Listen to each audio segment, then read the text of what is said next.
ఆ, అభి నువ్వు హాస్పిటల్కి వచ్చావేంటి? అసలు ఏమైంది? వేద ఆంటీ తలనొప్పి అన్నారు, అందుకే ఇక్కడికి తీసుకొచ్చాం. ఓ అవునా, ఇప్పుడు ఎలా ఉంది ఆంటీకి? బానే ఉన్నారు. నువ్వేంటి ఇక్కడ? ఫ్రెండ్ ఒకరికి యాక్సిడెంట్ అయితే ఇక్కడే అడ్మిట్ చేసాం. వాళ్ళెవరు ఊర్లో లేరు, అందుకే నేనే చూసుకుంటున్నాను. అయ్యో అవునా,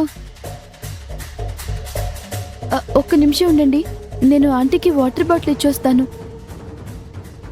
ఇదేంటి ఇప్పుడు దీనికి రమ్య విషయం తెలిస్తే పెద్ద గొడవ జరుగుతుంది. ఏం చేయాలి?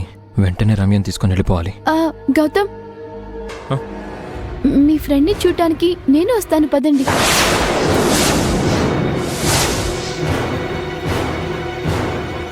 నువ్వా? ఎందుకులే అభి, బాగా గాయాలయ్యాయి, చూస్తే భయపడతావు. ఏం పర్లేదు, పాపం వాళ్ళెవరూ లేరు అన్నారు కదా, ఒక్కడివే ఎలా చూసుకుంటావు? నేను కాస్త సాయం చేస్తాను, పద. ఇప్పుడు దీన్ని ఎలా మేనేజ్ చెయ్యాలి? అమ్మా అభి, వేదకి ఏదో స్కానింగ్ తీస్తారంట, లేడీ హెల్ప్ కావాలంట, కాస్త నువ్వు వస్తావా? Hey hi Gautam. Hi sir. నువ్వేంటి ఇక్కడ? పాపం వాళ్ళ ఫ్రెండ్కి యాక్సిడెంట్ అయితే తనే చూసుకుంటున్నాడట అంకుల్, నేను సాయం వస్తాను అన్నాను. అవునా? అవన్నీ ఇప్పుడు ఎందుకండి? అభి, ఆంటీని స్కానింగ్కి తీసుకెళ్ళాలి కదా, నువ్వు వెళ్ళు అభి. గో అభి, వెళ్ళు, ఆంటీకి హెల్ప్ చేయి.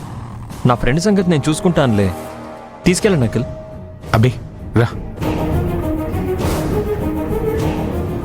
డాక్టర్, ఇదిగోండి ఇంజెక్షన్స్, మీరు త్వరగా వేస్తే తనని తీసుకెళ్ళిపోతాను.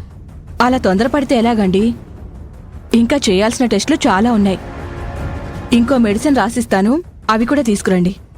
అలాగే డాక్టర్.